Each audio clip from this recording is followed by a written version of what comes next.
Hello, how are you all. देखिए दोस्तों, आप सभी जुडिशरी एस्पिरेंट जो यूपी पीसीएस की तैयारी कर रहे हैं, दिल्ली जुडिशल सर्विसेज प्रिपेयर कर रहे हैं या Bihar judiciary, MP judiciary, upcoming सारे एग्जामिनेशन जहां पे जीके सेगमेंट जो है, करंट अफेयर सेगमेंट जो है, आपको कहीं ना कहीं एक चिंता का विषय दिखाई देता है।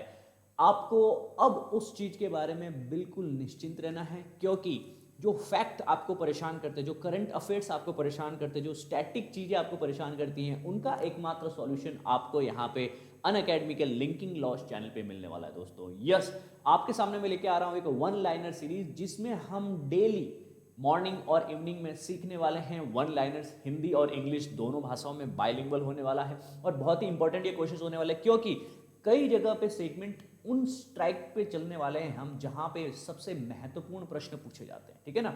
सो थिंग्स अपार्ट, सबसे महत्वपूर्ण जो चीजें रहेगी उनको हम यहाँ पे सबसे पहले प्रतिबद्धता से एक तरीके से पढ़ने वाले हैं, right. Let us start the class. My self Jagdish Chandra Jangid, I am your plus verified educator for judiciary and the CLAT category. And आपका जो जीके और करंट अफेयर का सेगमेंट है उसको बहुत ही सिंपल भाषा में आपको समझाना और आपकी अंडरस्टैंडिंग को और बेहतर करना, यह जिम्मेदारी मेरी रहने वाली है इस चैनल पे। हम बात करने वाले हैं आज जो जीके और जीएस का पोर्शन है, UP, Bihar, DJS, MP and various other states like the Uttarakhand and the APO examinations. उसके अंदर जो हिस्ट्री का सेगमेंट है, कई बच्चों को यहाँ पे परेशान करता है। आइए हम इसकी शुरुआत करते हैं एंशिएंट हिस्ट्री से, और एंशिएंट हिस्ट्री से लेकर के हम धीरे धीरे जो है मिडाइवल और मॉडर्न और पोस्ट मॉडर्न और वर्ल्ड हिस्ट्री तक भी ये सारे के सारे वन लाइनर्स लेके जाने वाले हैं। कुछ नहीं करना है, बहुत ही छोटा वीडियो रहेगा, 5 से 10 मिनट का। आपको जरूर फॉलो करना है, डेली इस वीडियोस को देखना और अपने दोस्तों को भी शेयर करना है कि किसी का भी अगर हिस्ट्री वीक है और जिसके कारण अभी एपीओ रुक गया हो या फिर आपका एचजेएस रुक गया हो, जैसे आपके पास में वेरियस जैसे यूपी पीसीएस या डीजेएस, कई लोगों का यहाँ पे हायर जुडिशियल सर्विसेज के अंदर भी ये क्लासेस इंपॉर्टेंट रहने वाली है। तो शॉर्ट सेशंस हैं, सभी को यूज करना है इस क्लास को और शेयर करना है, ये आपकी जिम्मेदारी रहेगी। आइए इस क्लास को शुरू करते हैं। सबसे पहला क्वेश्चन आपके सामने है, भारत में मनुष्य में प्राचीनतम प्रमाण कहाँ से प्राप्त होते हैं? From where the earliest evidence of India man in India are found. तो सर आपके पास में एक रिवर वैली है नर्मदा, आपने पढ़ी होगी। नर्मदा रिवर वैली में हमारे पास में एंशिएंट मैन है ना, तो आपके पास में भारत में सबसे एंशिएंट, सबसे अर्लीस्ट एविडेंस कहां से मिले अभी तक? तो टिल डेट नर्मदा रिवर है और उसकी वैली वाले एरिया के, मतलब नर्मदा रिवर की जो सहायक नदियां और उसके आसपास का जो भी एरिया है, उस एरिया से, नर्मदा घाटी से जो है सबसे प्राचीनतम प्रमाण पर मिलते हैं भारत से, ठीक है ना। तो एविडेंस ऑफ द मैन, तो आप देख सकते हैं यहाँ पे पर्टिकुलरली इस लोकेशन से यहाँ पे नर्मदा रिवर शुरू होती है, अमरकंटक प्लेट्यू जिसको कहते हैं, you must be able to see over here Amarkantak, यहाँ से जो है यह नर्मदा शुरू हो जाती है और इस तरीके से बेसिकली ये बहते हुए आपके पास में नर्मदा सागर डैम से होते हुए वापस ये एमपी से शुरू होते हुए गुजरात, और गुजरात से यहाँ पे आप देख सकते हैं गल्फ ऑफ कैम्बे के अंदर खत्म हो जाएगी। तो ये वाला पॉइंट आपको एक तो क्लियर हो गया। नर्मदा वैली इंडिया में सबसे earliest evidence of the man यहाँ से मिलते हैं, प्राचीनतम मानव के प्रमाण भारत में नर्मदा वैली से मिलते हैं, ठीक है। सरदार सरोवर डैम कहां पे स्थित है? तो आपको पता होना चाहिए, गुजरात में नर्मदा रिवर के बैंक पे हैं, यह पता होना चाहिए। अगला प्रश्न आपके सामने है, what is the first serial used by the man, है ना।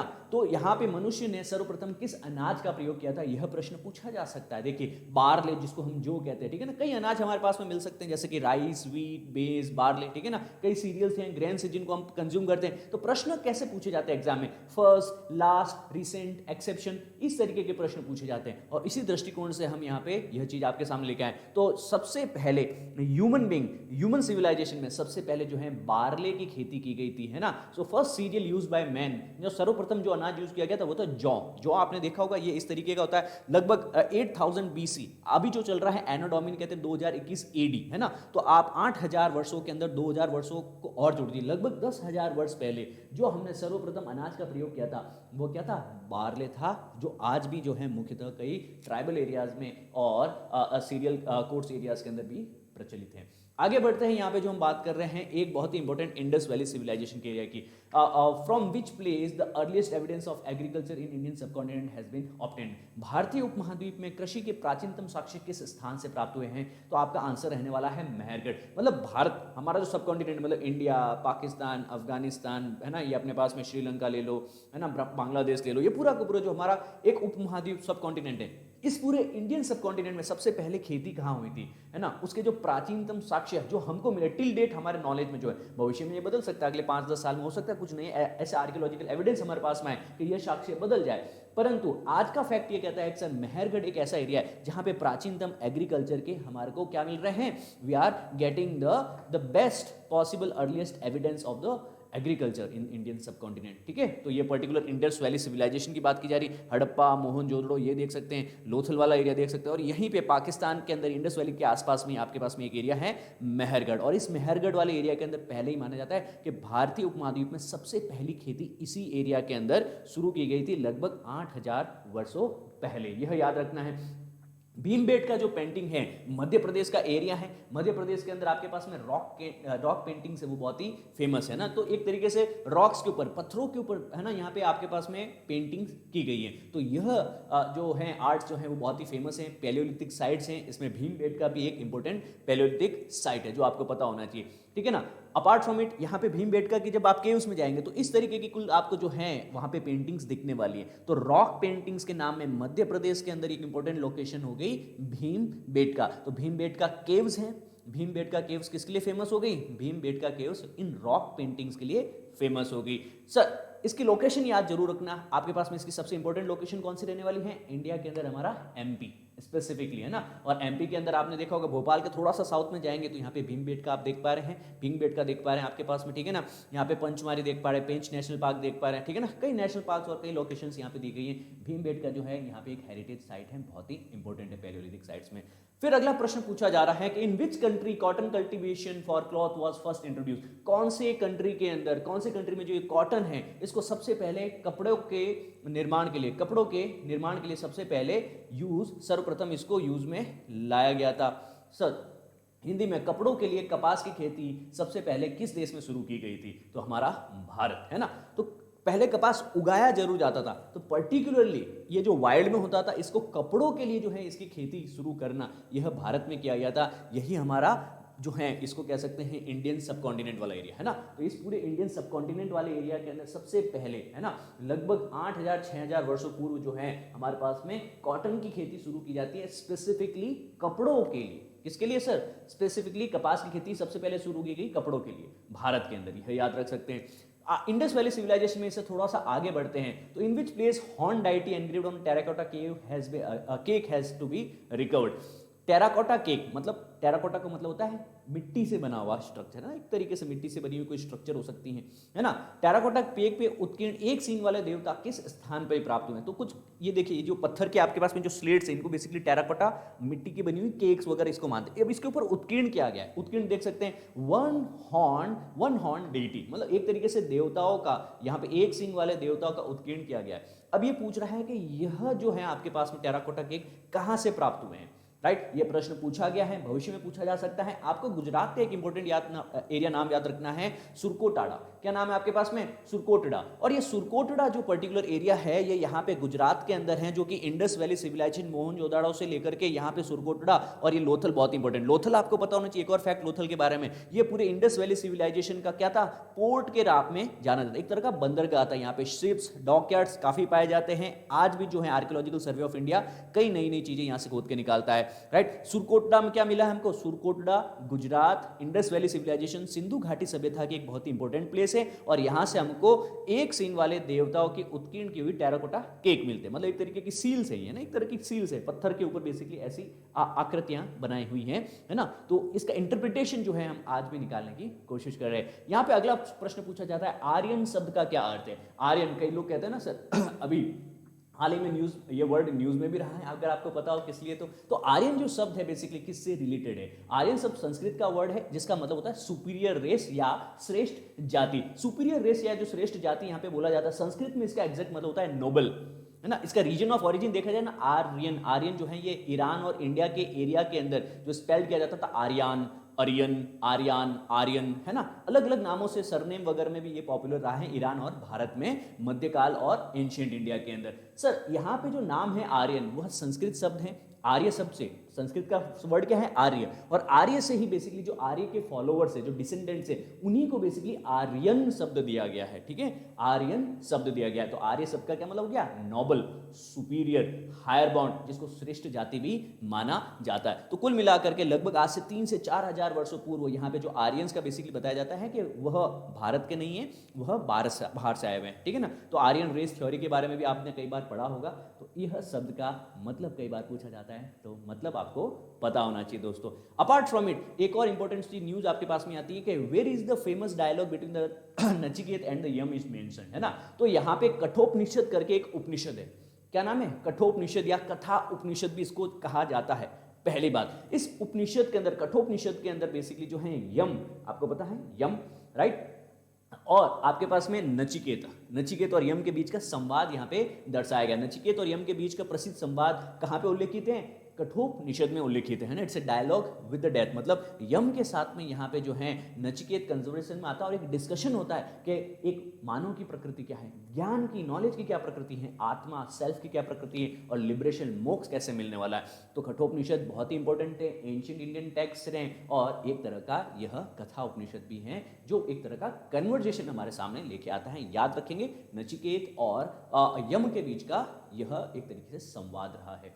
10 राजाओं के का प्रसिद्ध युद्ध किस नदी के तट पर लड़ा गया था? सर यहाँ पे एंशिएंट इंडिया में ऋग्वेदा जब आप पढ़ना शुरू करते हैं तो ऋग्वेदिक या वैदिक काल के अंदर, ऋग्वेदिक पीरियड के अंदर, ऋग्वेदिक युग के अंदर आपके पास में 10 राजाओं का यहाँ पे एक युद्ध होता है ना।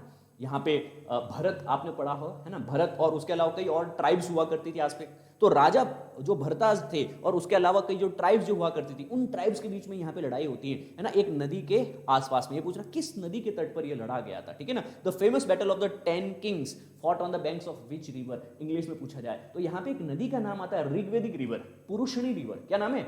पुरुषनी रिवर। तो ये जो पुरुषनी रिवर दोस्तों यहाँ पे बताई गई है। अब आप कहेंगे सर पुरुषनी रिवर कहाँ है भारत के अंदर? यह तो ऋग्वेदिक रिवर है, मॉडर्न इंडिया में नाम अलग है।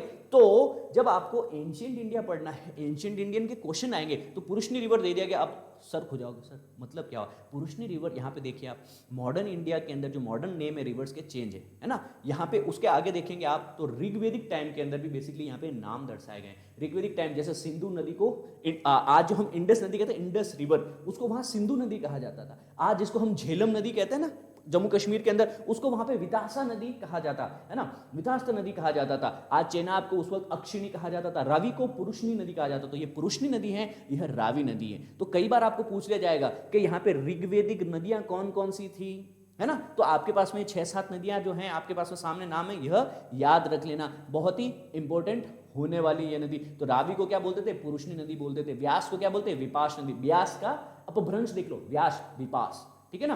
तो एक तरीके से यह बहुत ही इंपॉर्टेंट रिवर्स के नेम है, ठीक है ना। और इसी रिवर के नेम के आसपास में जो आप देख सकते हैं यहाँ पे हमारी है व्यास नदी, व्यास नदी से आगे जाएंगे चेनाब, चेनाब से आगे जाएंगे तो रावी नदी जो पाकिस्तान की इंडस नदी या सिंधु नदी से मिलती है। इस नदी के किनारे, यहाँ पे इस नदी के किनारे, इसी नदी के बैंक्स के ऊपर हुआ था द बैटल ऑफ 10 किंग्स। और ये बैटल ऑफ 10 किंग्स जो हुआ था दोस्तों, यहाँ पे बहुत ही फियर्स वॉर था। ये माना जाता है कि महाभारत से पहले भी एक महाभारत हुई थी ऋग्वेदिक पीरियड के अंदर, और ये उस वक्त की कथा है ना। तो ये रावी नदी है, रावी नदी को यहाँ पे परशुनी नदी कहा जाता था। ऋग्वेदिक वॉर की बात करते हैं, ठीक है ना। इस पर्टिकुलर कुरु, जैसे पांचाल, कुरु और ये वाले क्षेत्र का यह युद्ध है। सर एक तरीके से एग्जाम के दृष्टिकोण से सटीक जितना पढ़ोगे ना उतना सही है, क्योंकि आपको ना ही इतिहासकार बनना है, ना ही यहाँ पे जोग्राफर बनना है, ना इकोनॉमिस्ट बनना है, परंतु जो बेसिक फैक्ट और कॉन्सेप्ट आते हैं वह तो याद कर लो। और मेरा लक्ष्य रहने वाला है इन फैक्ट्स और वन लाइनर्स के थ्रू आपका नॉलेज उतना बढ़ा देना कि कल की तारीख में आप जब एग्जाम में जाओ तो आपके चेहरे पे एक मुस्कुराहट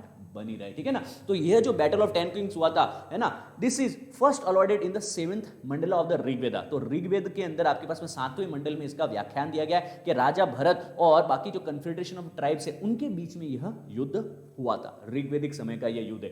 तो मध्यकालीन युग आपको पता होंगे, आधुनिक जो युद्ध हुए वो भी आपको पता होंगे, पर एंशिएंट युद्ध के बारे में जब प्रश्न पूछ लिए जाएं तो पीछे नहीं हटना है। बैटल ऑफ 10 किंग्स भी यहाँ पे याद रख सकते हैं, ठीक है ना।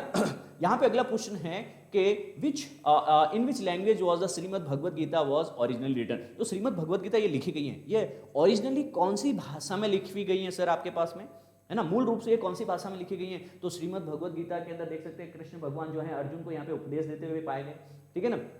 और यहाँ पे बेसिकली अर्जुन और कृष्ण के बीच का ये जो संवाद है बेसिकली मूलतः संस्कृत भाषा के अंदर है और यह श्रीमद् भगवद गीता जो है यह संस्कृत भाषा में ही लिखी गई है। जब श्रीमद् भगवद गीता की बात आती है दोस्तों तो एक फैक्ट आपको और पता होना चाहिए कि ज्ञान का होना सब कुछ नहीं है, ज्ञान को प्रयोग में भी लेके आओ। It's not about having the knowledge, it is always about using the knowledge. चलिए आइए यहाँ पे एक और नई सी चीज सीख लेते हैं, थोड़ी सी इंपॉर्टेंट सी चीज। एक श्लोक है, क्रोधान भवति सम्मोह समोहात्म स्मृति विभ्रम स्मृति विभ्रमता बुद्धि नाशो बुद्धि नाशन प्रणश्यति। यहाँ पे क्या कहने की कोशिश करता है कि क्रोध जब भी आप करते हो आप एक एस्पिरेंट हो, स्पेसिफिकली लॉयर, और कल की तारीख में एक डाइस पे बैठने वाले हो, कल एक सिविल जज बनने वाले हो, मैजिस्ट्रेट बनोगे, हायर जुडिशियल सर्विस में जाओगे, सीधा आपके पास में जो डीजीएस की पोजीशन रहने वाली है ना, सीधा एडिशनल डिस्ट्रिक्ट जज लगने वाले हो। तो भाई क्रोध से कभी भी काम नहीं करना है। क्रोध जब भी उत्पन्न होगा मोह उत्पन्न होगा, मोह से क्या होगा, विभ्रम होगा, मतलब इल्यूजन पैदा होगा, और जैसे ही वो इल्यूजन हुआ आपकी स्मृति आपकी मेमोरी का नाश होने लगेगा, और जैसे आपकी याददाश्त आपकी मेमोरी खत्म होती है आपकी बुद्धि का नाश होगा, और जैसे जैसे बुद्धि का नाश होगा मनुष्य का स्वयं का नाश है, फेल होना निश्चित है। तो जब भी आप किसी पे गुस्सा करते हो, खुद पे भी गुस्सा करते हो, तो मान के चलो अपना खुद का नुकसान कर रहे हो दूसरे का करने से पहले। तो एक क्षण के लिए भी चेहरे से मुस्कान को हटाना नहीं है और पेशेंस को लूज नहीं करना है। जो लॉ के जुडिशरी के जितने भी एस्पिरेंट्स है, स्पेसिफिकली जो लॉ लिंकर्स है, उन सभी से मेरा हमेशा निवेदन रहता है, पेशेंस इज द की। और मैं तो ये मानता हूं कि लॉ का जो प्रोफेशन है यह पेशेंस तो उसमें सबसे पहली आवश्यकता रहने वाली है, राइट। तो कभी भी आप एंगर करेंगे तो एंगर से क्या होता है, एक तरह का इल्यूजन होगा, सच क्या है, गलत क्या है, राइट क्या है, रॉन्ग क्या है, उसके बीच का भेद खत्म हो जाएगा, है ना। आप में भ्रम पैदा होता है आदमी के दिमाग के अंदर, थॉट प्रोसेस खराब होने लगती है आपकी, और जब आपकी थॉट प्रोसेस खराब करने लगती है तो आपकी बुद्धि का धीरे धीरे जो है मेमोरी का नाश होने लगता है, और मेमोरी का नाश होने लग गया तो भैया फेल होना निश्चित है। इसलिए कभी भी क्या नहीं करना है, हमको क्या नहीं करना है, बिल्कुल भी पेशेंस नहीं लूज करना है। और एंगर, कई तरीके की एंगर होती है ना, सबसे बड़ी चीज ये रखना है कि यहाँ पे धीरज रखना है, पढ़ाई में भी धीरज रखना है, उतावला नहीं होना है।